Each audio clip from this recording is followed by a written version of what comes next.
Hey everyone, welcome back to our channel. So in today's video, I'll show you how to cancel a subscription on your iPhone. Whether it's Apple Music, YouTube Premium, or any other app you subscribe to through the App Store, let's get started. For that, first of all, you want to open up your settings application.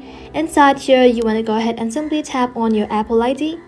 And right here, you'll then be able to find an option that says subscription. Go ahead and simply tap onto it. And just like that, inside here you'll then be able to find all of your active subscription right in this interface. In my case, I don't have any active subscription, but if you have one, go ahead and tap onto it.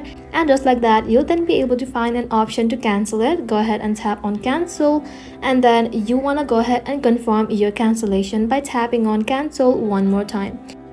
And just like that, you'll then be able to cancel your subscription. And that's it guys, your subscription is now cancelled on your iPhone.